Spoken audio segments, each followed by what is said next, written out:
Hi, BiFFs. Hey, Beth. Dear Abby. Dear Kiki. Dear Captain. Red flag. Cheers to you. Desperate housewife. Pinot Grigio. Doesn't want to marry Loser you. power. Love you like I Or love more you. wine. Just like that. Don't talk to yourself. Cheers, Biff. Cheers. Ill-advised. Ill-advised. This is ill-advised.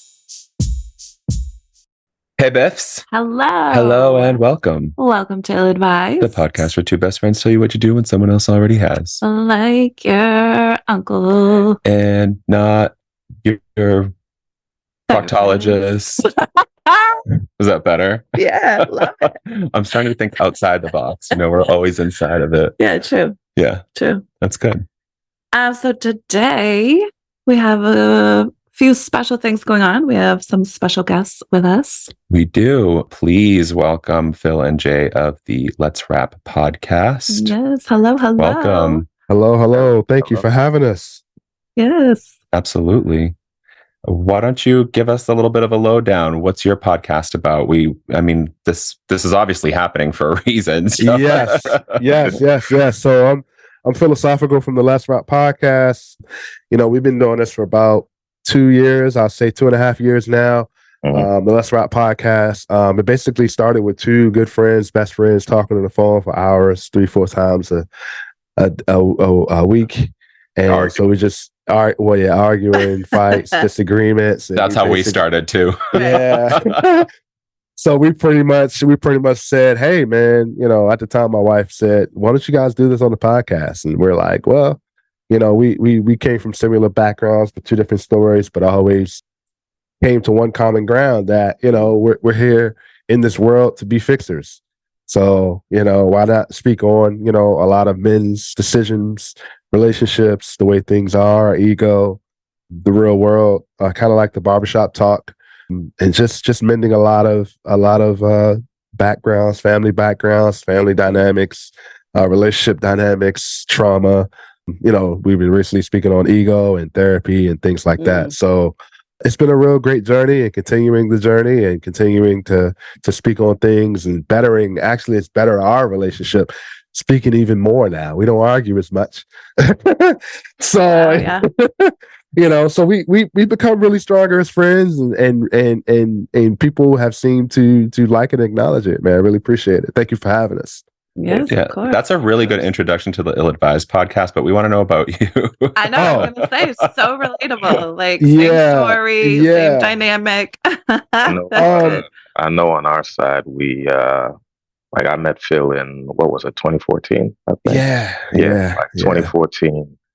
The interesting situation, he was involved with a friend/family member of mine, and that didn't pan out, but we stayed in touch, and randomly, it's like, all right, so you just ain't finna leave, huh? Nope. Okay. I guess this is what it is. So we've kept in contact for, at this point, it's 2023. It has been 9 years at this point. So. Perfect. Yeah. I love it. That's so good. We're here in the DMV local area for people that are wondering where we are. We're here in the DMV area, born and raised here, our whole life here. So just wanted to add that. Yeah. So we're going to take a little bit of a different approach for our regular listeners to know, different approach to this week's questions. Well, first, our guest wine. Oh, right. We have wine. I do this every week. I'm going to learn, right? Yes, we gave you the privilege, the supreme honor of picking the wine this week. Yes. We have what looks like a Napa wine, but it's called Amici. Yeah. We all in agreement with that? Yes. Okay. It's a 2019 Napa Valley Cab Sauvignon. At Amici Cellars, we are great friends with a passion for high quality wine who work hard to ensure every bottle of Amici wine delivers on that passion. Our Napa Valley Cabernet is sourced from exceptional vineyards and embodies the essence of Napa Valley with its rich aromas and intense flavors. A wine created by friends for friends. Oh, perfect. Good pick. Perfect. Very good pick. Good pick. And we're really big fans of red wine, so yes, especially a very cab. good. Yes. Cheers. Cheers to everyone. Cheers. Yeah, cheers. It's good shit. I like it. I like it. Good stuff. I do too. I don't know. That woo didn't sell me. I took a big gulp. I wasn't ready for the aftertaste, but I'm ready now. I'm used to it now. Yeah, it's actually it is smooth. really smooth. Yeah, It's smooth. Yeah. it's got a Yeah. good body, great nose, right, Beth? Oh yeah. Same. Good body, great nose.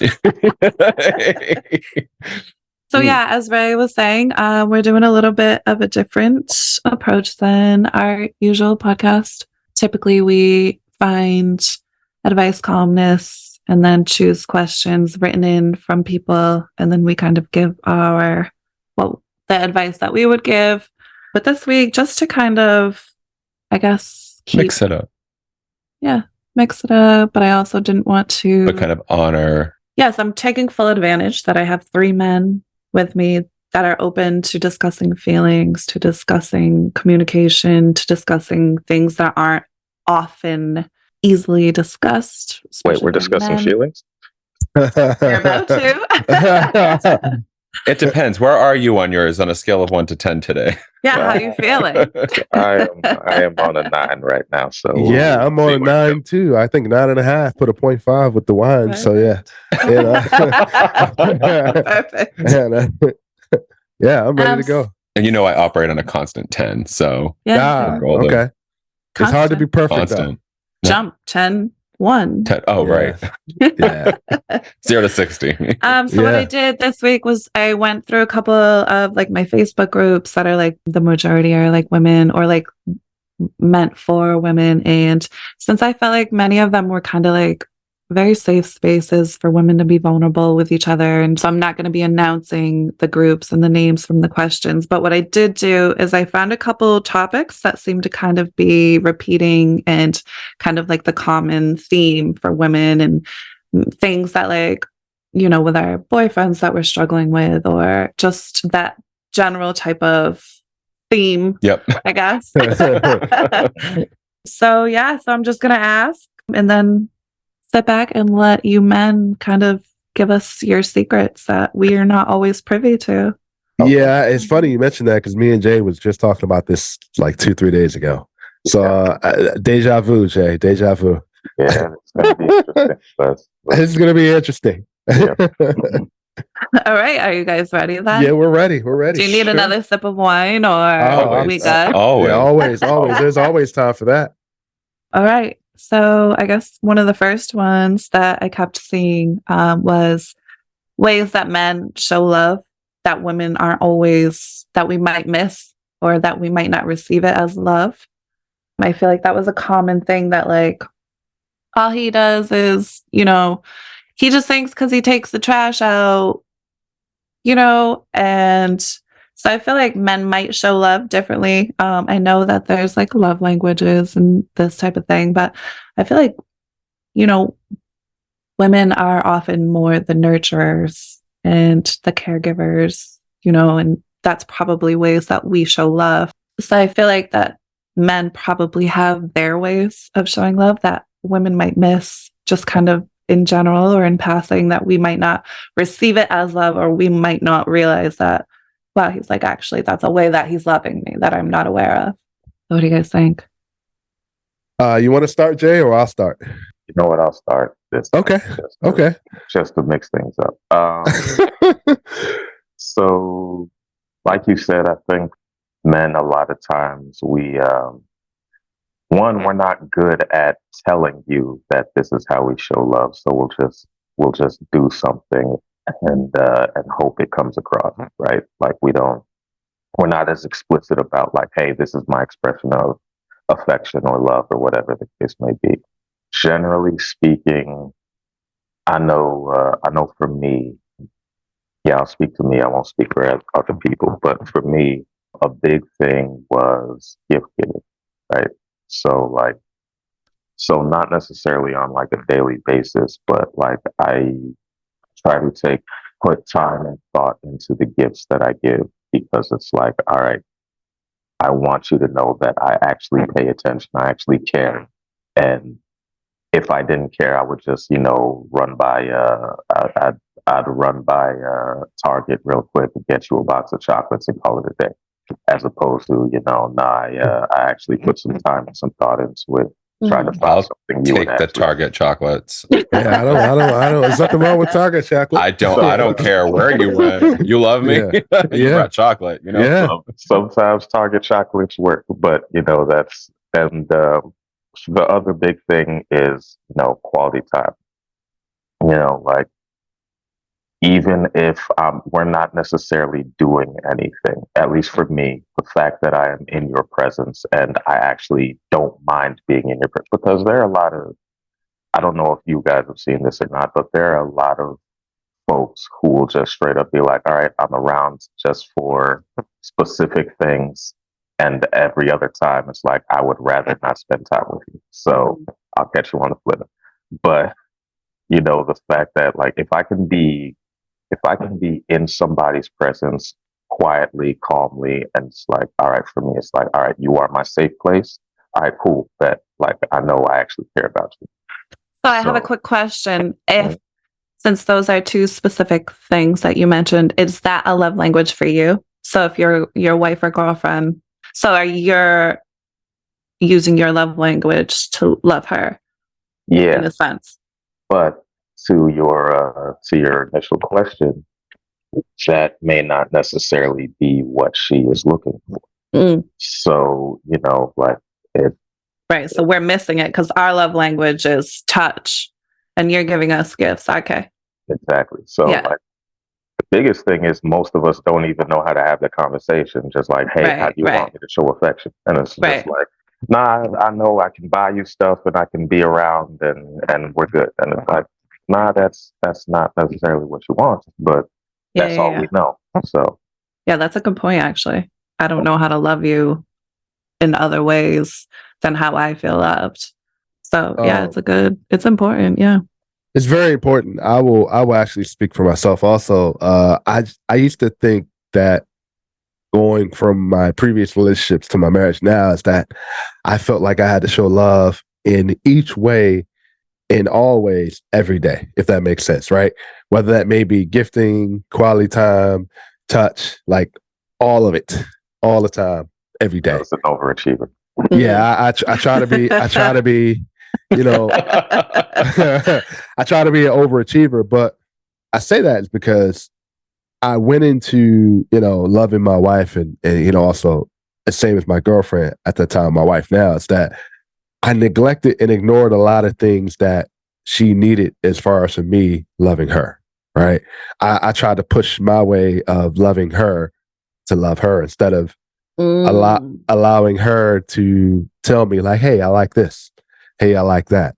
And just as an update, I'm still struggling with that, right? Because me and her just had a conversation about that this morning, right? It's that, I try to be a perfectionist on like, I got to buy you the best things. I got to give you all my quality time. I got to, be perceptive to what you need and want all the time. And, we've spoke about this on our show a couple of times. Like a lot of times when we say lose our identity as men to love someone else, I did that, right? To try to love someone else the way I want to love them, but not necessarily accept the way they want to be loved themselves. Gotcha. So, like, man, and that's why sometimes, it is a confusion. It is very confusing as a man to show love, right? I used to think that telling my wife I love you all the time or being very affectionate with her, it's not very manly, right? It's not very it's a sign of weakness. But then I had to really think about it. Like, this is what she likes. This is how she likes to be treated. Who cares what other people think? Who cares how other people view the way I love, my wife? And I feel like that's such a confusion for men, is that we're looking for outside of visions on how to love our partners, that we're not listening to what our partners are telling us how to love them.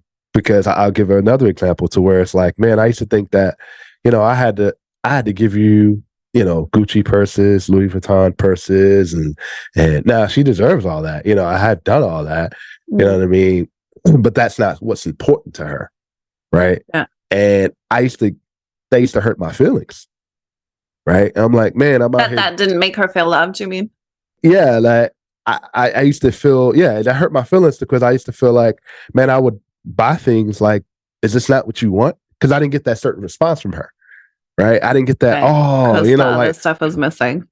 yeah, because that wasn't important to her. Real love Right. to her was like, quality time, us, going out Right. for a walk, Mhm. like walking the beach, or like, just holding hands, walking around, just doing things, anything together, right? Mhm. And I misinterpreted that, right?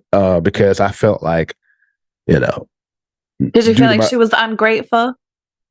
Mm, Like I just bought you a Gucci purse and you're like not even grateful for it? Is that how it came off for you? not ungrateful, but like you want more. Well, maybe that is ungratefulness. Like, okay, what else is it do I have to get that certain response from you? Not ungratefulness, but maybe ungratefulness is the wrong Not like word. good enough. Yeah, I could separate not it good enough. myself. Like, I've done all these things for you, and you still want more. You're not necessarily ungrateful, but like, what box am I not checking here that you're not telling me about? Yeah. Okay. But on the other end, she was telling me, I just wasn't listening. You know what I mean? I just weren't listening. She was saying, I don't need those things. You know what I mean? As long as you're present, as long as you're here, as long as you're spending quality time with me, as long as you're doing the right things, you're supporting security, stability, I'm good. Right. And that's new territory for me as far as love, right? And that kind of boils down to trusting your partner to communicate what they need, right? It's really hard to separate what you feel is fulfilling to a relationship and to another person versus what they're actually telling you, because you kind of feel like they're being modest, right? They're kind of pushing back a little bit and just saying like, I really don't need these things because I'm going out of my way, and you feel acknowledged for that. But what they're really telling you is what they really feel, right? What they're saying is like, great, you're being acknowledged, but I'm literally telling you, I want to spend time with you. I don't need a gold necklace. I don't need a ring pop. Like, I don't care what it is. Like, so that's really, these perspectives are really great to kind of hear. And on the other hand, I looked at it like that does build trust because, I can then trust her with how much money we're spending. You know what I mean? I can trust her with and acknowledge that, okay, she really wants that. There are times where she really wants something. And I'm like, okay, cool. She doesn't ask for anything. And I feel like that's a sign of love because she's being considerate, right? She's being intuitive as far as like, she understands what the goal is. You know what I mean? So I really appreciate that. And I've learned to kind of, spend more time with her and learn her and get to know her, and that's kind of what's transpired as far as what's become important.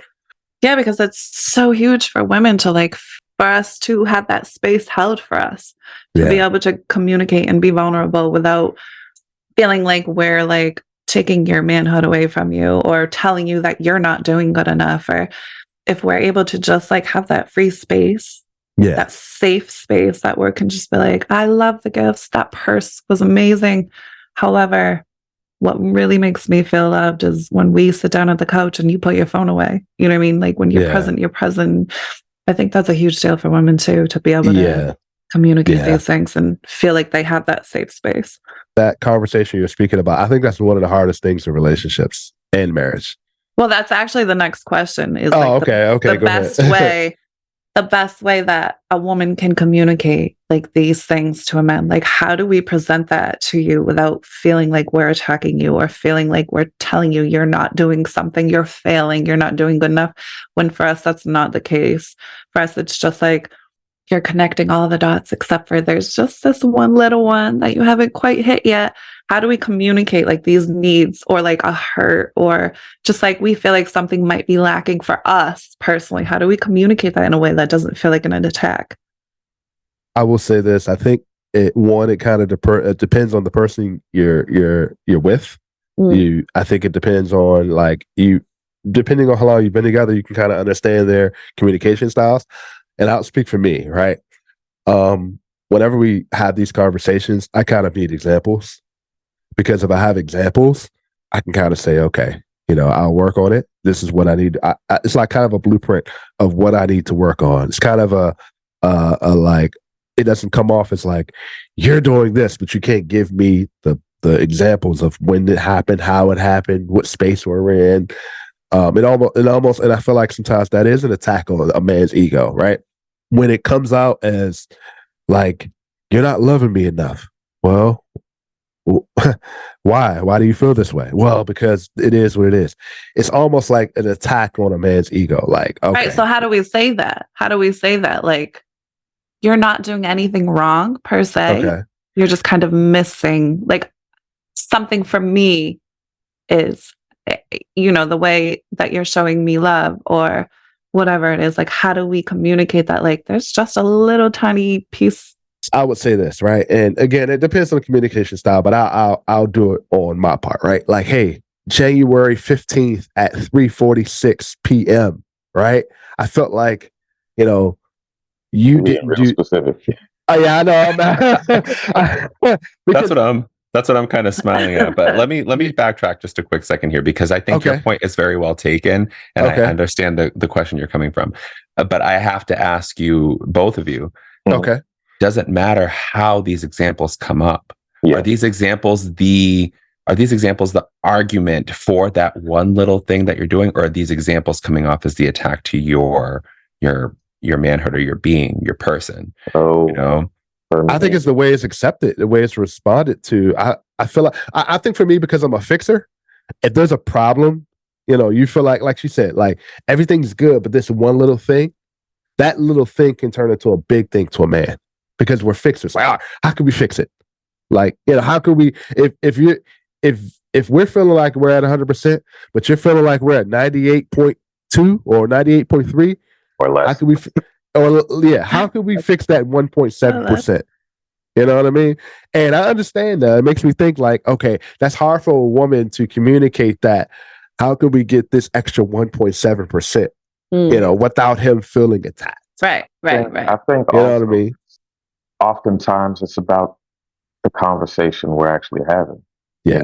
Because I don't know if you've encountered this before, Phil, but sometimes your partner won't even have the exact language for, like, I'm not sure what exactly it is, but something's not hitting.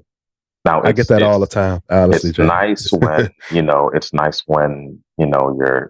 your person has the language, has the knowledge to have that conversation about, like, oh, hey, you're doing everything right, but the way you show affection, I need you to do, like, what I need is this instead of this, as opposed to just because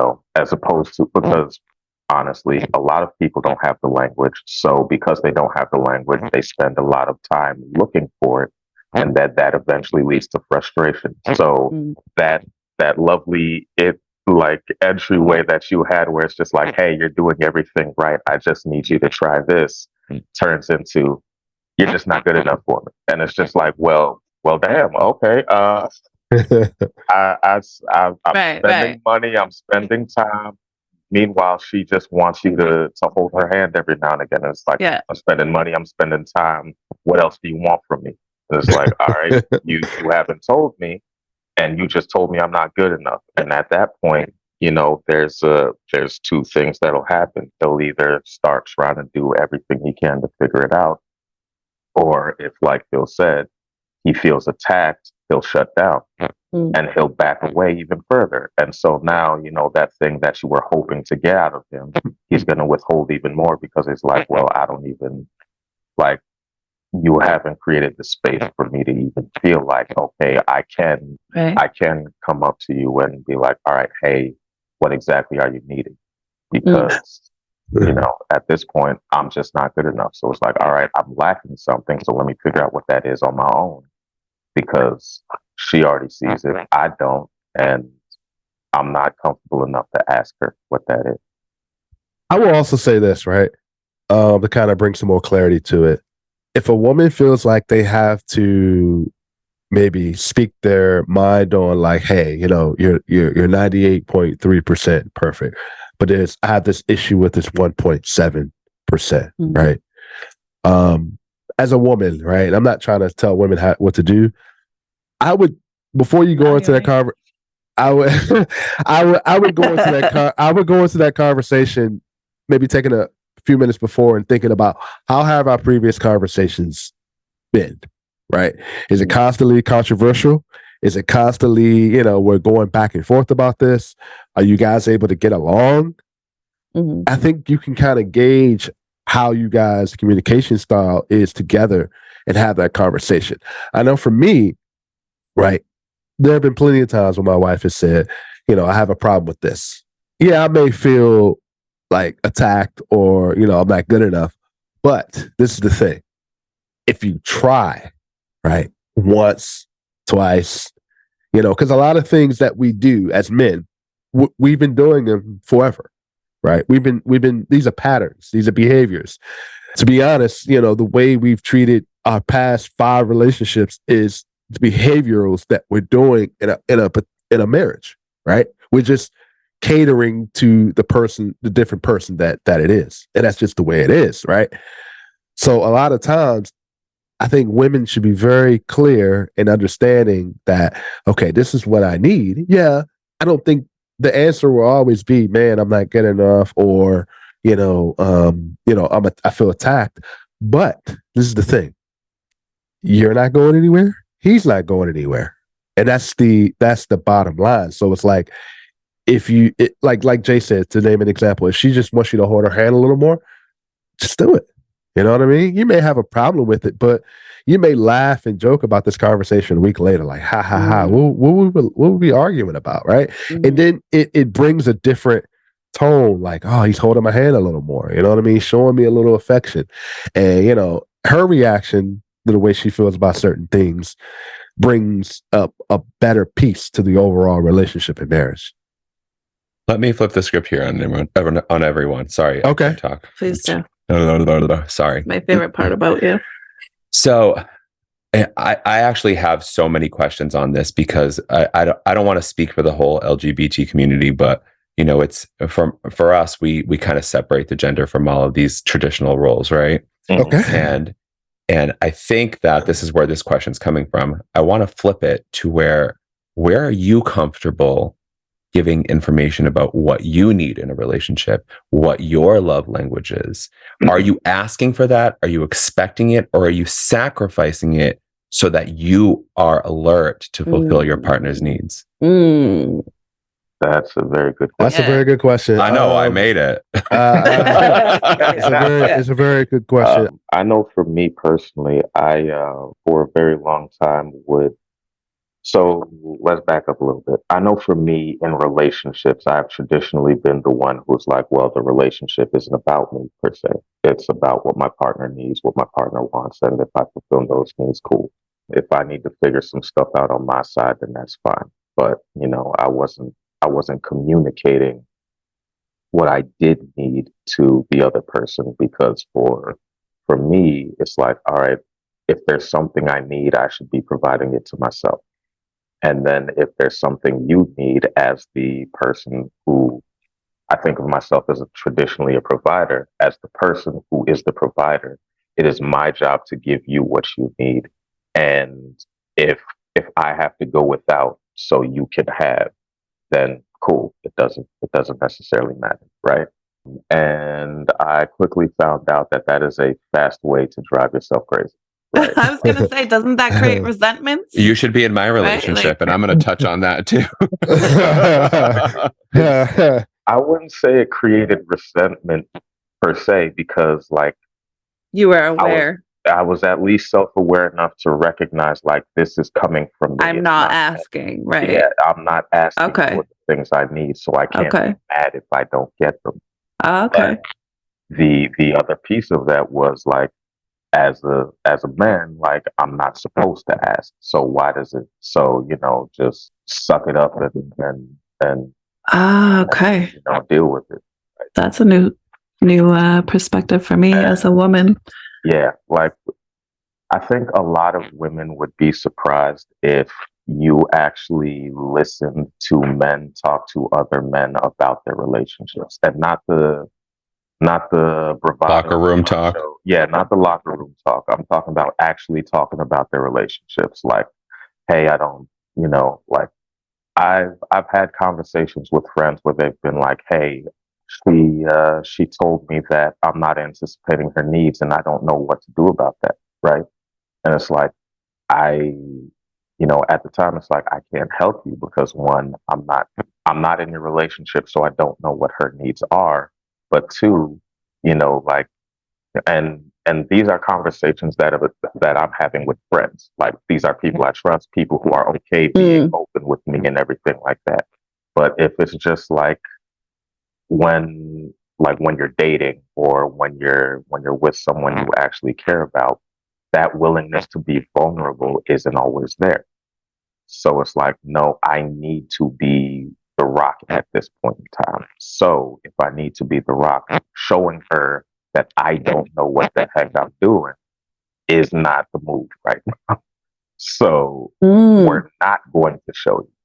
We're not going to let you know, like, hey, I want to be the man you need me to be, but I just don't know what exactly that is for you. So let me know. Tell me what you need. So then how is that translated? Not well.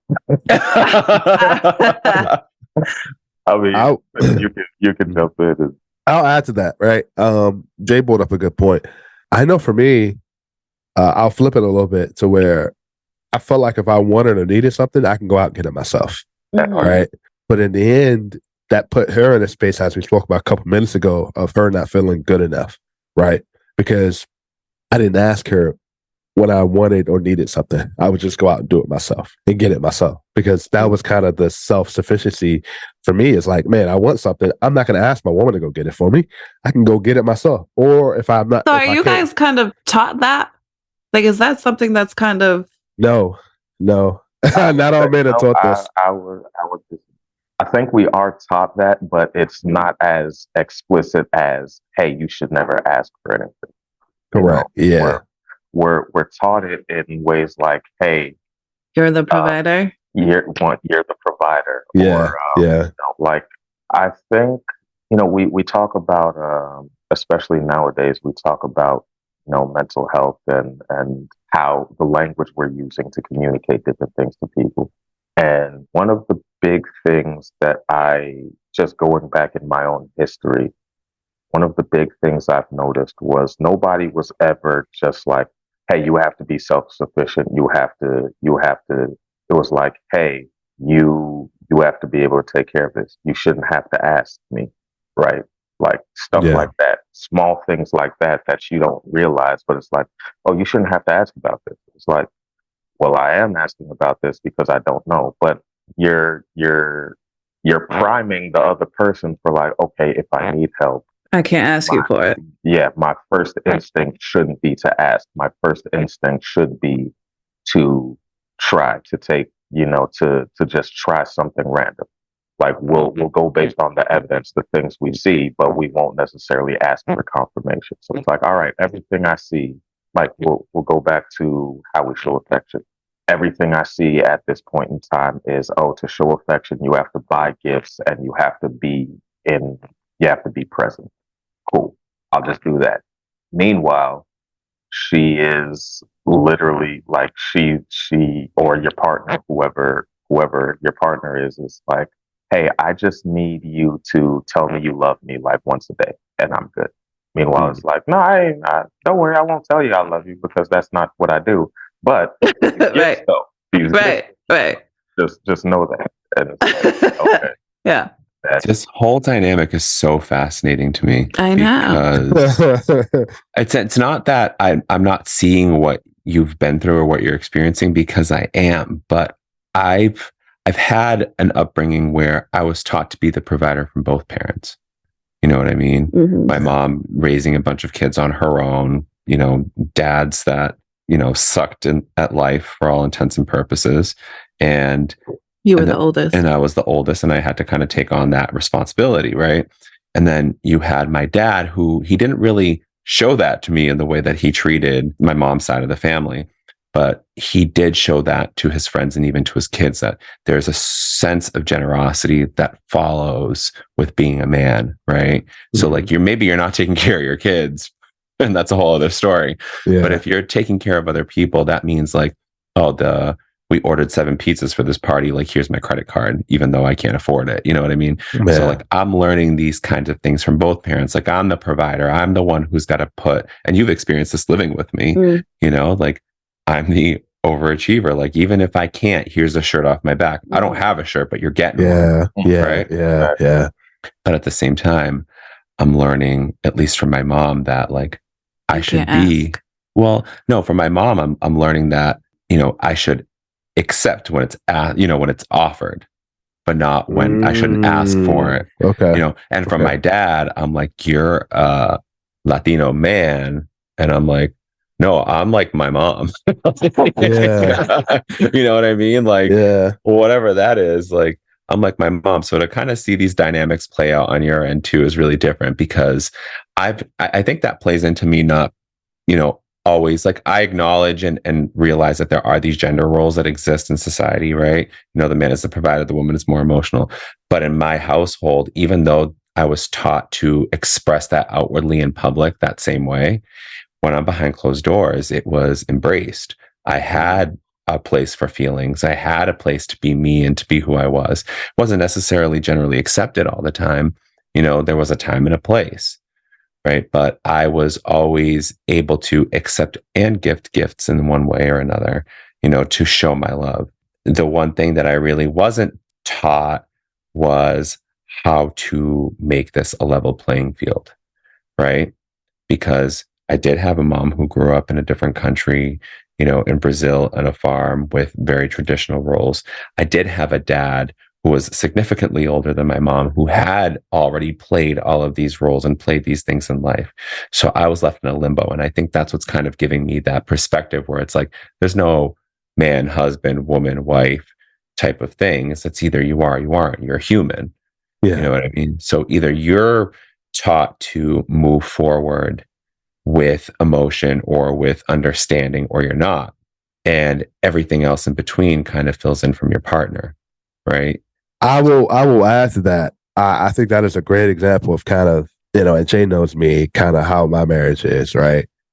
I'm very pro provider, and my wife is like very catering, nurturing, and emotional.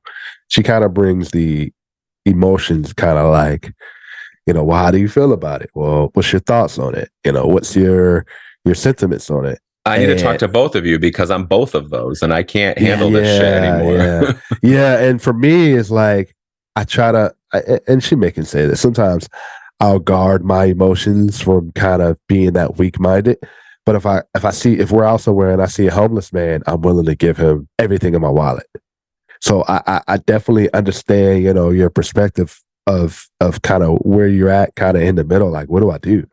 And sometimes, to be honest, I mean, sometimes it's one of those things where if you embrace it, which also embodies trusting your partner, where can you go wrong? If you feel like you can trust your partner to a point where it's like, I can trust them to where I can trust them with handling my emotions, my life, my well-being, my honesty, my faithfulness, my judgments, where can you go wrong? And if you can't do that, then I would start to ask not only your partner questions, but myself questions like, you know, how far can this go? Can I trust this person? Can I trust myself? How much am I willing to reveal? How much am I not willing to reveal? How far can this go? You know what I mean? What can we do? Can this be fixed? And, you know, I can wholeheartedly say that I've been in situations where I was being the provider and the emotions, but I couldn't trust my partner at that time with either one of those things. Either, yeah. I think we're the same person. And but this is the thing. I tried to force it. I tried to, you know, change. You tried to force the trust? Yeah, I tried to force the trust by compromising who I am. Okay. You know, like, okay, you know, she doesn't like this, or she doesn't like that, or she's like this, or she's like that. Let me become a fit into that box. Well, yeah, let me understand what she wants. You know, let me almost be a chameleon. Like, all right, you know, you don't need me to be this. All right, I won't be that. Okay, you want me to be this? All right, I'll be that. Right? To be be who she wants me to be in order to get to the goal of trusting her with with who I am, with And in who I all can of be. that, Yeah. and all of that, how do you trust your own responses? Yeah. You know, Well, you can't. I agree. you can't. So if you can't trust your own responses with someone, you're going to continually go on in a constant loop. You know? Does it work? Is it, when do you know either to call it quits or to kind of admit that there's something within me that needs working?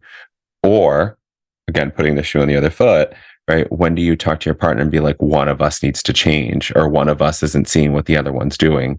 That it kind of goes full circle to your questions. When do we connect? When do we have these conversations? Are we gonna like, oh, well, she doesn't appreciate it, see ya, peace? Like, so I will say this: there's always something you can work on yourself, because after of course. a breakup, after a disagreement, after a argument, whatever, you always got to reflect on yourself to say, hey, could I have done something differently? Could I have said something differently? How can I learn to where this doesn't happen again? That's one. Two, I think we as people, right? When we ask certain questions to someone, our partner, we know the answer that we're looking for. It's just a matter of, we can't force that partner to give us the answer that we want. We can only listen to the response they're going to give us, and how close is that response to what we're looking for, right? And how do we not get mad? How do we not get mad when they give us the wrong answer? Well, this is the thing. This not is the wrong answer, the one we don't want to hear, right? Which is the wrong answer. Let's all. But this is the thing. Their wrong answer is their truth. Right? How do we not get mad? Is their truth? So it's like, well, it's almost like, it depends what the question is, right? If you say like, what's your thought? I would test it, and I'm not really speaking to. I'm speaking to everybody. Say like, you're doing everything right except for this one thing. Correct. And what are your thoughts on that? Right. Or say like for example, right? This is the number one question. I feel like, in my opinion, this is strictly my opinion. It's not for everybody, right? If you as and this is where you can tell two people are on different pages, right? If you're looking to, it's almost like you're working at a job for 2 years, you're making the same amount of money, you want to elevate yourself and kind of promote yourself. It's either this company is going to promote me to where I feel I need to be, or someone else will. So in order to do that, you've got to ask questions, right? What do? You ask your manager, like, how do you value me in the next 6 months, to say, how can I move up and not be stagnant? So this is equivalent to relationships, right? In the next year or two, right? I would like to do this, right? Whether that may be moving to a bigger house, whether that may be traveling a little more, whether that may be, I want to make a little money to do this. Let's set a goal for each other. And that's the question you should ask. Like, where do you see us within the next year? People that are in relationships, and if the goal isn't to, if one person wants to get married but the other person doesn't, you're on two different paths, right? So if that other person that doesn't want to get married doesn't see value in enough for you to marry you, why are you spending all that time to convince them? Their mindset isn't going to change. The decision isn't going to change. So it's just, sometimes when you ask certain questions, we don't like the answers, right? And it's nowhere close to the answers that we're looking for, right? I'm not saying it has to be word for word, but if you're asking a person a question, they're not giving you any close to answer to where it makes you feel comfortable. What are we doing? That hits home so hard for me sometimes, because it's not that I necessarily go into a question or a discussion with what I want to hear, but there's always in the back of my mind, and I think all of us can relate here, there's some sort of expectation that this actually snowballs, right? It kind of falls short from what you're looking for because they have a justification otherwise, and soon it becomes an excuse. I don't feel well, an excuse, but it's a back and forth, right? It's a tennis match. Like, I don't feel like you're doing this. Well, I'm not doing this because you're doing this. Because I'm not doing that because, and then you're going back and forth because you didn't do this, because you didn't do that. It becomes petty. It becomes tick for tat. Well, I think that kind of goes full circle back to the original question. Exactly. It's like, how do we communicate this to avoid. So that's where I was kind of bringing it back. So let me ask you this. Do you feel like women that ask men, telling them how, hey, you're 98.3%, I need you to fix this 1.7. Do you feel like women are looking for a certain response or something close to that response? Is that what you feel?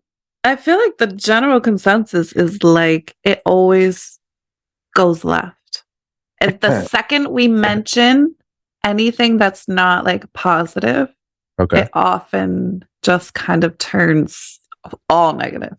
And so I think the question is like, how do we let you know that like I really feel like I'm missing this from you, or just in general, I feel like I'm not being heard the way that makes me feel heard, or I feel like I'm not being supported in the way that makes me feel supported. So let me flip it a little bit, right? And I'll let you respond to that, Jay. Let me flip it. So it's not 98% perfection then. When you start to throw in support, when you start to throw in not being heard, but in drops. But in a specific, when I'm venting to you about my day or my girlfriend's such a jerk, and you mentioned earlier being a fixer, like a lot of times if we're just venting, it turns into like, how do I fix this for you? Versus like, we just want you to listen and acknowledge, like, that's a universal. Like, that's a universal. But how do we say like, hey, I'm not looking for you to fix this. I just want to be acknowledged. This got real broad, real quick.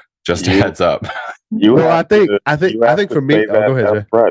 Like, I don't think you can say that up front. So here's what I'm saying. So I'll speak to a couple of the things you guys brought up, but the question you just asked was, you're talking to me about your day, and you're like, I just need to get this off my chest. Problem there becomes twofold. And I also think the problem is not necessarily a negative. It's just about the context in which it comes up. So like Phil says, most men want to fix the problem. And I think most men want to fix the problem because, generally speaking, most men feel closer to you once they have helped you solve a problem. Like, it's how we connect. So when we hear problems, we're like, oh, she's reaching out for a way to connect. All right. I know if to fix the problem, that will mean we connect more. Now, you may not necessarily be looking for that, but that's what we are looking for. That goes back to what you guys were saying about what we're subconsciously or even consciously looking for, the expectation we have. It's like, oh, obviously she wants us to fix the problem. So are you appealing to two needs with that one question? So I think that's what we assume is happening. We assume you are appealing to, oh, you want us to fix the problem, and by fixing the problem, we will get closer. We assume that's what's going on. And you're letting me fix something. Like you want me to fix something for you. Okay, got it. You want me to fix something for you. Obviously, I'm gonna fix the thing. And meanwhile, in your head, you're just like, I just want you to tell me that, yeah, you're right. She's the bitch. Shut up, I'm talking. Okay. So that's that. Okay, so pretty much that's all. Okay, you guys want to hear. Okay, all right. But at the same time, that goes back to speaking to what Phil was saying. So recently, I'm working through this thing where it's like, oh, a lot of what we're looking for in relationships boils down to compatibility, connection, and chemistry, right? We're looking for ways to connect. We're looking to see if we're compatible, and then we're looking to see how well we match up. Like, is there that special thing there? And I think that special thing is the chemistry.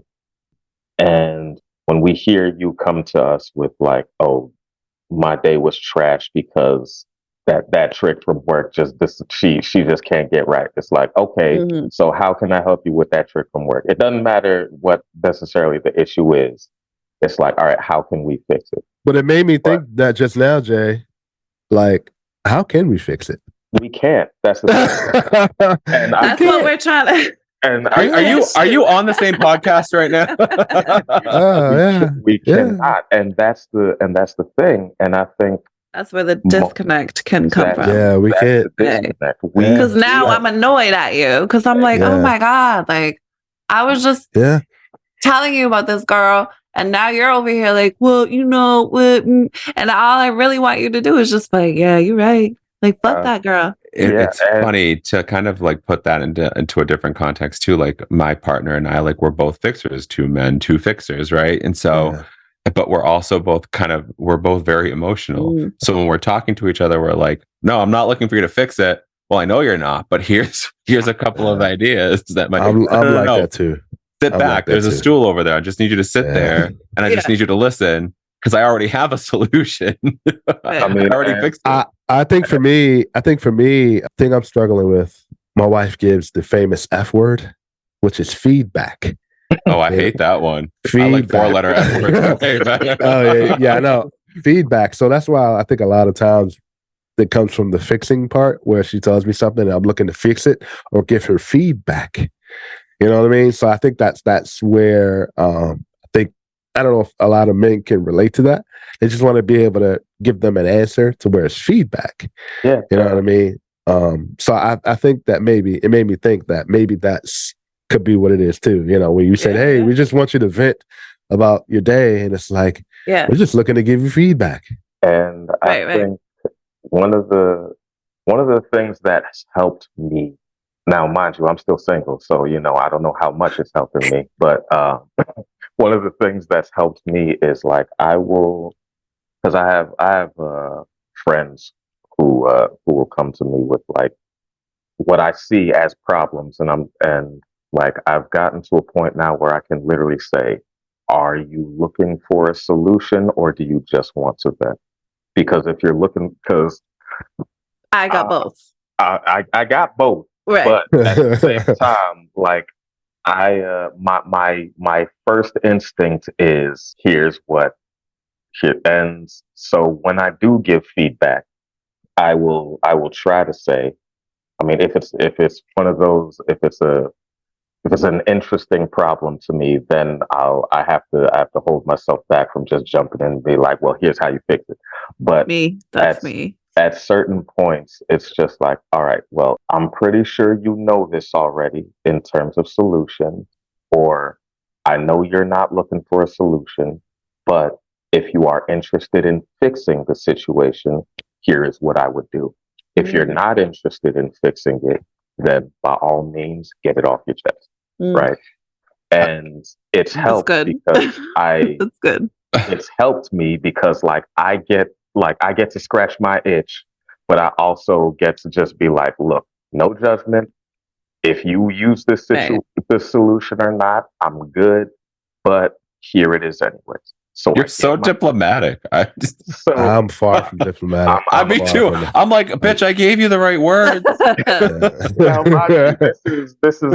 This is like the first 2 or 3 times we've had the conversation. After conversation number 4 about the same problem, I'm just like, all right, look, we done had this conversation 4 times. Don't worry. The minute Jay gets into a relationship, he's going to be calling me and be like, yo, what did I just do, man? Oh, no, I'm telling you right now, like, yo, he's going to be like, yo, man, I can't do this, man. How do I leave? I can tell you right now, because we will have conversations all day about how you should behave in relationships or how you should date or any of this other stuff. And I'm dating right now. And when I tell you, like, I know the answers in my head and I'm still just sitting there like, but is that right though? Like, this is well, like, and that goes hand in hand with kind of trusting yourself, right? Like you when you know the answer, but then you're kind of feeling like you're punking yourself a little bit, you know. It's a really interesting like inner dynamic, like an inner conversation. Yeah, that comes up for us all the time. It's like I already knew that answer, but you know the answer. Even like in therapy, like I texted you this week. There's something that like I came upon in therapy, or I was like, oh, I'm impatient because I'm impatient because I know I can fix it already. And so like, let me just fix it. Mhm. You know, I take really great pride in being impatient because it like I get shit done. You know what I Mhm. mean? Like, You don't stop. Yeah. And so, like, yeah, it's got to it's- be done like right now. I get exactly. it. I get Like it. it's already Yeah. late. If you're doing it right now, you're too late. Like I need. Well, not only that, if I don't do it right now, it's gone. Like it's Right. out of my memory bank. Like I got to Like- move on to the next thing.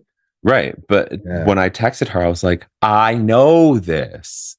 I know that. Right. But I never actually put it into words. So why am I paying someone to kind of What I tell already me? knew.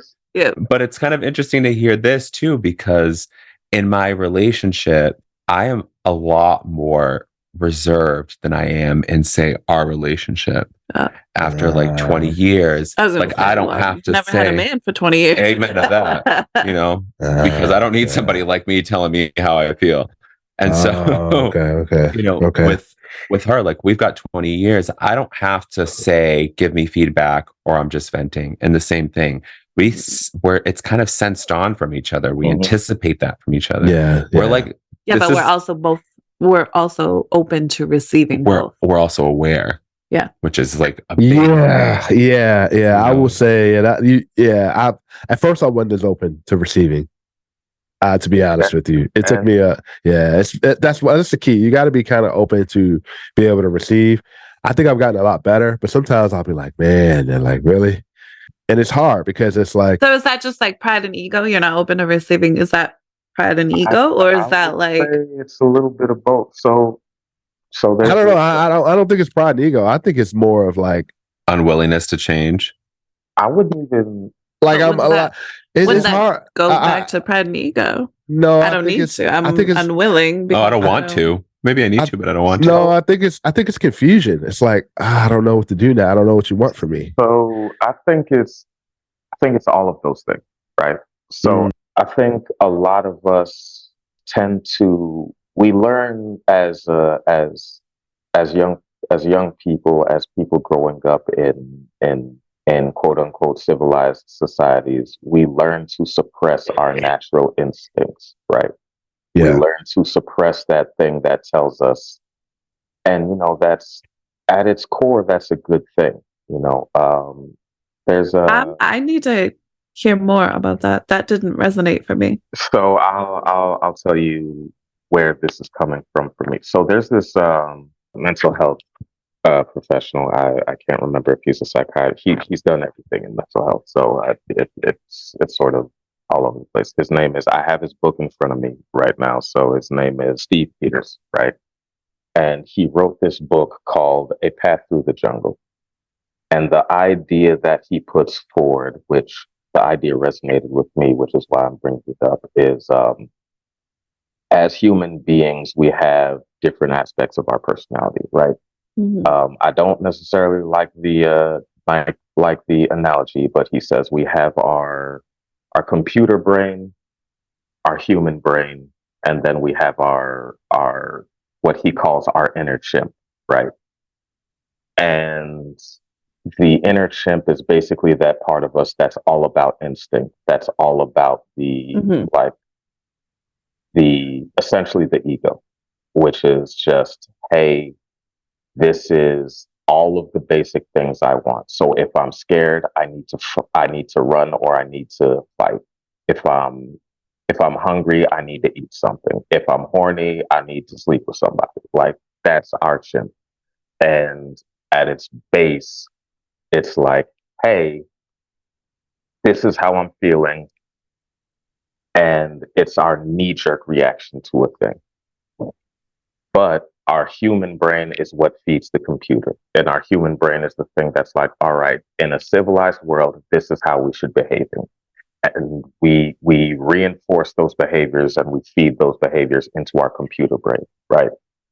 And we default once the chimp has its say, so to speak, that's when we will default to the computer brain. But too many of us, we won't let the chimp have its say. And then we're surprised when the chimp just pops out because we're like, well, I thought I had this under control. No, the chimp is going to have its say regardless, even if you try and suppress it, even if you try to, shut it down. So going back to what we were talking about in terms of our instinct, it's like our instinct when we immediately jump up and we feel like attacked or we feel hurt, it's like our first instinct is I need to protect myself or I need to fight back. So somebody will say something like, hey, I don't feel supported in the relationship. And our first instinct is, well, I need to fight back. I need to push back against I this need to because defend myself I need to defend because myself. I'm supporting you. Exactly, because I'm Okay. supporting you in the ways that I understand, Right, which right. is the human brain and the computer brain, right? Right. The computer brain knows already, like, hey, this is how you support a person, and you've reinforced that by what the human brain is doing. Cool, Right. bet I'm gonna keep doing that. But you just said to me, I'm not doing what I feel like I have been doing this entire time, which is supporting you. Right. So I'm going to fight you and I'm going to fight hard because Because I have been. Right. That's incorrect. exactly. Well, I think when you say a lot of that, when they say I have been supporting in their way, In right? their way. But Exactly. you may not feel their version of support is one what I need or justifies the definition of support. Right. Which Exactly. is where the problem falls. Correct. And Right. I think that's where it's like, How do all I right. tell you this without Yeah, it turning into an argument? And So it's this different from when you're telling someone than them actually putting it together into actions. exactly. So that's why I say it's kind of all of those things. Because Correct. it's like, all right, if ultimately it's on the other person how they respond, right? You can try and be the kindest, most open, most vulnerable partner you can. And you can say something in the kindest way you know how, and the person can still take it as, Mhm. oh, you're attacking me.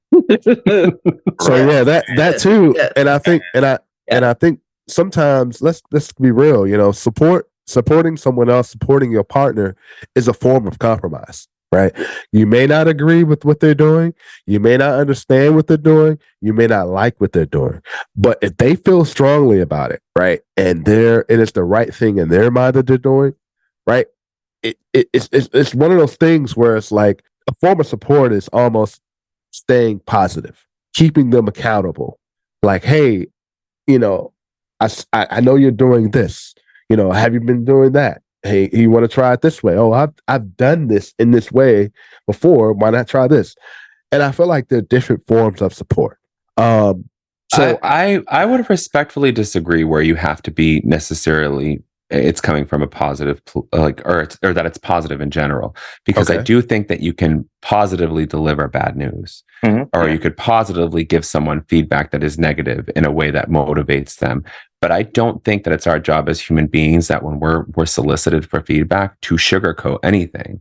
I think that it's our obligation to give the utmost forward feedback that we can. And if somebody doesn't like it, then I agree with you. It's on them.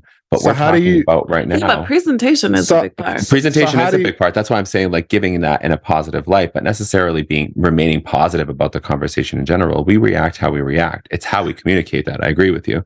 Correct. But this is all assuming that this is the perfect world, right? We're going to be and it's not the case. So I want to kind of echo your question where how do we deliver that feedback in a that way it's received easier. that it's received easiest? Let's assume perfection across the board. How do we as men on various different spectrums, as we can see here between three of us, right, giving different perspectives with different relationships, different attitudes, how do we communicate something in our way, in our individual ways, where we're trying to mitigate the risk of an argument or a challenge on the other side?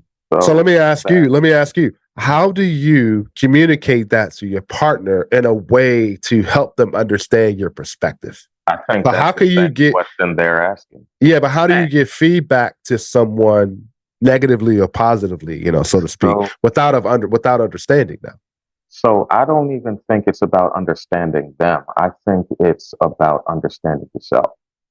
Right. I Okay. think if you can tell somebody, hey, it's not just understanding yourself, but communicating that to the other person as well. Right. So I think we go into when we go into a relationship, we go in with our previous knowledge. Like we are, as human beings, we're very evidence based, right? We go in based on the experiences we've had, what we've seen before, everything like that, and we apply that to the current situation. So if I'm in a relationship with you know with somebody, at that point it's like, all right, in my previous relationships, this worked, this worked, this worked, this thing didn't. Okay, so I'm gonna do the things that work, and I'm avoid the thing that didn't work. Meanwhile, the things that worked in your previous relationship, in this relationship, they don't work. But because you're evidence based, you're just like, well, it worked before, so it'll work again, Right. And but if you can acknowledge that about yourself, like, hey, this isn't that old relationship, so I need to go in as clean of a slate as I can be, knowing full well that that is not possible. Yeah. So yeah, that's true. Yeah. it's not possible to go into any situation as a clean slate. We all come in with baggage. We all come in with Amen. whatever we came in. Yeah. But I think the main question is can you communicate So that was your feedback negatively or so positively, and that person responding, So that was I think it's more about the delivery. That's what. Yeah. okay, the delivery. Okay. It's how do you deliver that information without having assuming the other person is a reasonable human being, right? Because you never, for sure. right. This is again a perfect world. We have to go by that. How do you communicate that information, getting a reasonable reaction on the other end? Right, because especially as a woman, I am scared to death to make you feel less than or make you feel like you're not. And I think a lot of times that part gets lost in translation. That it does. Don't want us to feel less than. We assume, especially if we're being honest, especially in these times, the assumption is, if you subscribe to most popular media and everything like that, it's like the assumption is, everybody's trying to make men feel less than. Whereas it's like, no, they're not trying to make you feel less than. They're just trying to get to a place where they don't have to feel less than, just so you can feel you, right? And if you come to it from that perspective, if you come to it from that place, and it's like, all right, generally speaking, most people are not trying to be malicious. Most people are just trying to do the best they can. If we're willing to show each other that grace, if we're willing to show each other that level of trust, so to speak, and I feel like that's a basic level of trust that we've lost in each other. It's like, all right, I don't trust that you're not trying to hurt me. Right. So because I don't trust that, my immediate response is to try and fight you. Is defense, right? So I will say, I think it's one of those things where, like you said, if you're not trying to maliciously hurt me or make me feel belittled, I think sometimes, and I'm just speaking possibly, and this is my opinion, possibly from a woman's perspective, that having those conversations and being a man on the other side can be like, whoa, where is this coming from? So I feel like sometimes it can come off as defensive. I don't think, maybe this is a question that, there is no there's no answer. There is no answer, right? No, because we'd all be employing some sort of a tactic. There'd be peace on earth. We wouldn't have, and maybe it's one of those things where there is no answer. It's just one of those things that, or it's just dependent on the recipient. It's dependent on the other person, and that's part of why I brought up the conversation about the inner chimp or the ego, so to speak. It's because, like, when we enter a relationship, we all show up as our representative, right? We show up as the person we believe that the other person is looking for. Whereas as we move further into the relationship, that becomes harder. So we start showing up as ourselves. I think maybe, and I thought about it because I thought of myself in my marriage, is that maybe do it after sex. Maybe do it. Maybe do it. You play. Listen, if that's your tactic, don't have sex. You play the game backwards, my guy. Maybe do it. Maybe do it after a nice dinner. Maybe dinner. Cool. dinner. No, maybe not even. But so Forget it. Whatever you want. So here's No, I mean, here's why you don't I say agree. the dinner part. You don't agree, Ray? You don't agree? So here's why I say the dinner Time and a part. place. The presentation matters. Exactly. So here's why I say the dinner part. Because if you are having a dinner where you can be where you can be fully yourself, where you can have conversations and everything like that, and you realize like, okay, I'm being me in my truest sense of the word, and she is bringing me this thing, or he is bringing me this thing, however it goes about. And it's like, all right, they are trying to be honest with me in this moment. Now, like I said in the previous, example, that defensive part of you is always going to be there, right? Yeah. It's always going to be there. So you can. Yeah, So what you need to do at that point is you sort of have to talk to that defensive part of you and just be like, all right, look, I know this hurts, this sucks, and you feel some type of way about this. Now we are fixers. At our core, we are fixers, and we feel some type of way about this situation. Is the reaction we are about to have going to fix the situation that they just brought to us? If that reaction, I won't leave you hanging, because that requires a certain level of emotional maturity. Maturity and self-awareness. We have to have that. And most of us, myself included, are not there. I will add to that. I think maybe instead of coming out and saying, that 1.7% issue you have, maybe do it in baby steps. Maybe do it in a way like when I'm gonna speak on behalf of women. I feel like we do that. We start with baby steps. Really? And then after a week or a month or a year of that not being heard or that not being, then it's like, okay, now I'm like, I have told you this. I have shown you this. I have done it in all the ways that I know how to do it without like coming for your manhood. Okay.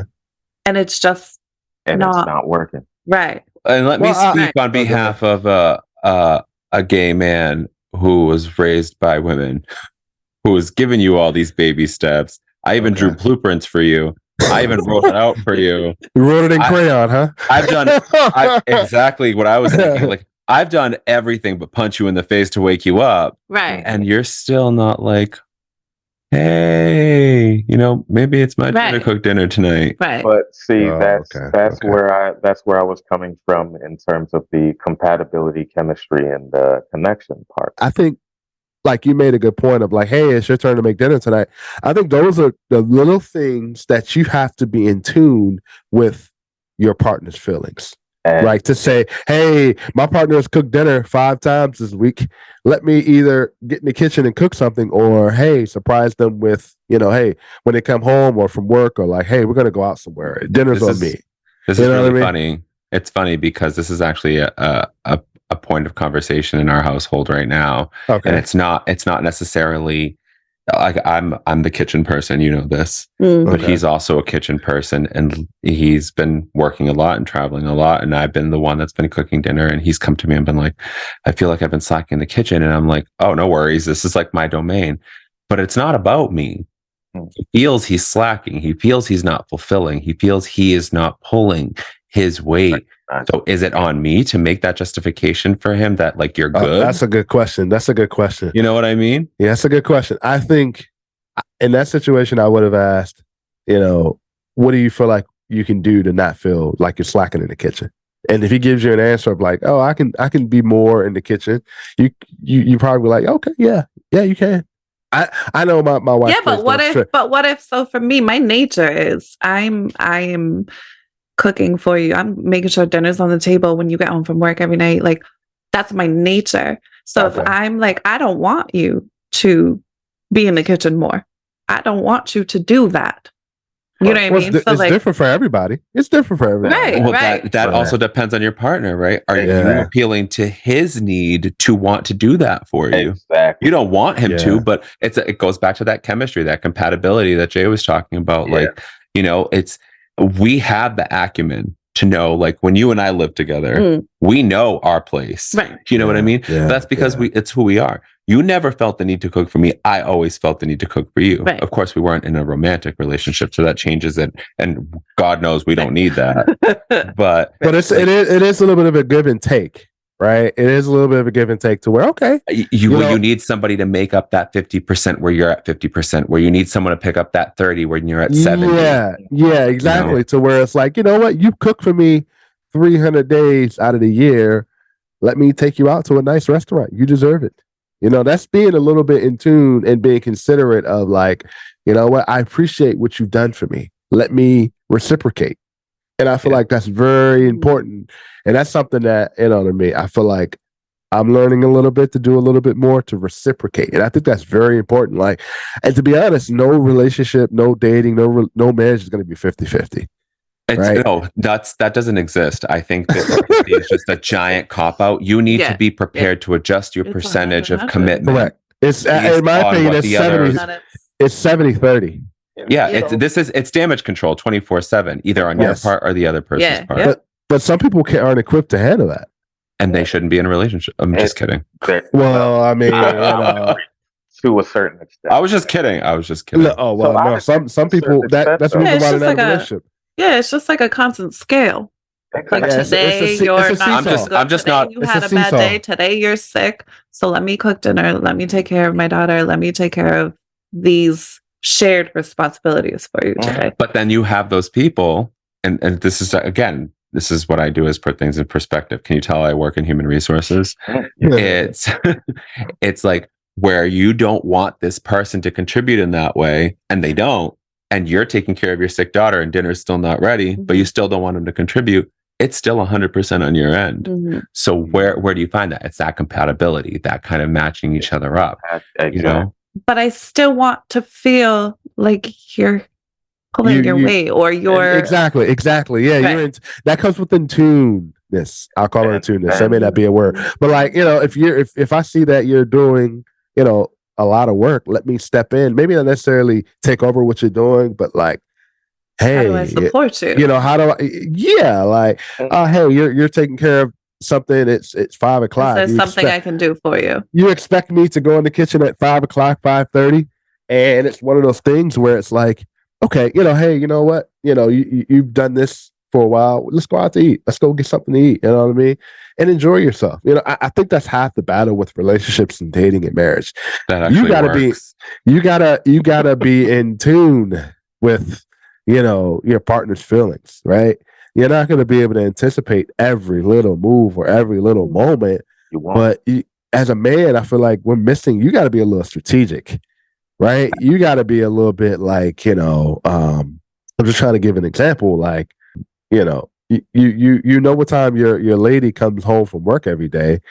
I know in my household, you know, me and my wife have a compromise. Like, look, there is an expectation where I would like my wife to have dinner prepared every night, but hey, that's unreasonable. You know, she's at work all day. So I told her, we made a compromise. Like, hey, look, if you at least plan the meals, take it out of the refrigerator, I'll cook it. So when you get home, it's ready. Okay. That's and I feel like, and that works for you, right? That works. But that arrangement does not work for everyone. Like, that's the important part. Hell but no. I'm not planning the meal ahead of time. Nothing. I am. I'm cooking it, or you were going out to dinner. Like, but this is the thing, right? Let's do the eating, the expectation of cooking dinner, right? If you want your partner, to have a meal every day, plan it. At least go out and get the groceries. At least there's gotta be. Sir, are you okay? Who, me? No, not you. Right? You're doing a lot. I'm dying. Yeah, I'm dying. Relating because I'm just like all levels. I'm like, oh, you've got to do one thing or the other. And I'm like, no, I do both. This is why my relationship. I think right. There's got to be a balance. There's got to be tip the scale. There's got to be an in-tuneness. And if the conversation that we're having a lot right now is I'm trying to learn how to let go of control, which is very, very hard for me because I grew up with a mom who's like, you know, I have controls. I have his balls and I have mine. Yes. But at the same time, you know what I mean? It's control versus trust. Do you trust your partner doing That's these what I'm things? working on. Directly, That's what I'm or- working Well, on. do Is you- I mean, that's trusting the the other person. You gotta. Well, trust comes along with, is he equipped? Do you trust him with being equipped to do these things? Going out and getting the things that you need or want Yeah, in the that's the kitchen, problem. right? That's the problem. Is that That's I the do. problem. That's the Is that problem. I But do. you The still problem can't is that let I go. do, and I still have a wall in front of me. Yeah. It's brick, and I bash my head off of it, and I need medical attention. But that's why things like therapy exist. That's why things like Mm. because it's like Podcast. like we were all talking about earlier. We know the right answers, Right. but that thing inside of us is just like, yes, this is the right answer, but Right. and it's just like you so you took a left when you should have taken a right. Like, why even bother? People don't want to have to tell people how they want to be treated. That's a whole And other conversation. And I think that's the thing. People don't want to have to, people want to feel like it's almost like their action aligns with the way they're being treated. Like, I don't want to tell you how to, take out the trash, or like, hey, go cook for me, or like, hey, women, in my experience, I think that's one of the things why my wife married me, is because, I kind of have that in tune. It's like, all right, it's trash day. Like, all right, it's time to go Yes, cook we dinner. love Like, that. Yes, like, we all will right, marry you. I gotta go. It's time to spend time. It's time to watch But TV. It's time to take her Trash out Day is on a a date night. perfect example. But in that same token, it's like that is who you are as a person. Right. Well, she And molded me. She molded me into that. Don't think that. No, I understand. But she that. didn't Like, mold you. You were Yeah, you willing. already said you Yeah, were. I was willing. I was willing to. You were I was more wi- type. You but were you more had- that type of person. you where were- I'm. You're willing. That's the bottom line of this, is like your willingness to collaborate and partner. Yeah, yeah. You have to have a degree of that, because if you're just like, this is my or the highway, and I'm a grade A narcissist, then there's absolutely no way for you to yield any leverage or nothing. any, Yeah. or not even leverage. Leverage is a terrible word. Yeah. There's no way Compromise. for you to yield any type of credibility, any type of Yeah. foundation, any Yeah. of that. You're just, what you're doing is you're just constantly digging a hole. But if you're able to be very innate and very introspective, like me, like you guys say that you jump to like a defensive, like, oh, I gave you all of this. I'm 100% providing for you. For me, my immediate response is guilt. And maybe that's taught. so That's, I do have a little bit of that too. but mine is all Yeah. guilt. I'm like, I fucked up because you said I fucked up. Like, I didn't mess up because of Okay. nothing. You know what I mean? Okay. I think you have to be very careful with that. Honestly, I think that's I do. because that can turn into manipulation. yeah. Oh, Because the reason our ego kicks in is because we feel like, I don't think our ego would kick in if we didn't feel in some way that might be the case, right? Because Good point. I know at least for me, in the relationships I've been in, the people I've been with have been very generous, and well, the older I've gotten, I'll say, the people I've been with have been very clear in, hey, these are the ways in which I don't feel supported. And I've at that point been like, she's right, I haven't been able to give her that. And I've immediately, but then it's like, well, let me justify why I haven't been able to, and that's when the defense comes in, Yeah, right? yeah. As opposed to, like, it's not that you're wrong, right? Because how you express how you feel isn't necessarily wrong. It's just whether or not I'm willing to accept it, like we said. So it's like, all right, you're not wrong, but let me tell you why you're not wrong. You're not right. So I guess it goes back to. let me tell you why you're wrong. Exactly. So yeah, I guess it goes back to, do women want to tell men about that 1.7%? Most of the time we don't. Most of the time we Do don't. men want to tell men about that 1.7%? And no, we don't. We don't tell each other that. And I think we will tell. Like, I would feel, if I had a 1.7% issue with my wife, I would tell Jay. I think we tell each other, You know, But as far as men, that's because we have that level of You we have that friendship. we have that yeah, friendship. yeah, You've cultivated that, and that's Yeah. to our point Yeah, too. Like yeah. us, like yeah, she knows way more than I'm willing to admit yeah, in every Yeah. aspect of my life, not just my current relationship, but in every Yeah, aspect of my life, and vice versa. You know, like Yeah. we don't need to tell anybody. We don't need to tell each other we need each other. For some reason, fate has Yeah. worked it out that we're there. But that's why I'm going to speak on behalf of some women. We start with the baby steps because we don't want Yeah. to tell you. We don't want to tell you that you're not doing something But not improperly, but I think it does build a little You're resentment not too. fulfilling. Exactly. We Yeah. start with baby steps. And if so we're not being heard or picked up on, then it starts with a little bit more, you know, And it now can we're build some saying resentment. it Yeah. until But- until a blows year up. later, it's I've told you 100 times now, you're just flat out choosing to not acknowledge it or to not hear me or to not fix it. Now I'm just mad. Yeah. So that's Yeah. where I would say it comes down to, and I hate to do it like this because, you know, a lot of our audiences, your audience is going to feel some type of way, but it's like that's where it comes down to your choice of partner. Isn't it on the both of you to recognize that it is a partnership? It is. I have to agree with that, and Yeah. on some degree, it's not necessarily your choice of partner, but the quality of human that they are. You Yeah. know, and I won't even say it's that because I think, don't get me wrong, I think we all have, like Phil said earlier, we all have areas that we need to work on. But I don't think it's necessarily the quality of I think every human being has inherent value. I think the issue is not every human being recognizes their own value.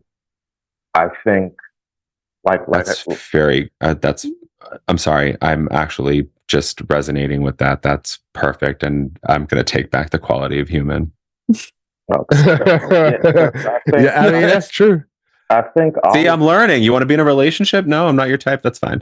Yeah, exactly. It's like because there are, prime example, Hinge, right? Like Hinge, dating apps, all this other sort of stuff, right? Hinge is built on your compatibility. Like, hey, on paper, do you guys seem like you would be good together? Do you have the same? Do you have the same interests? Do you have the same Beliefs? Do you have the same beliefs? All of that sort of stuff, right? But then it ignores the other big pieces, and I classify the other big pieces as chemistry and connection. But you know, other people will classify it other ways. And it's not that you are less than because we don't share those other two things. It's just that you are not for me. And and it gets difficult because a lot of us, we, as a byproduct of, you know, the times we're living in and everything like that, we feel like, oh, I can just go out and find another, right?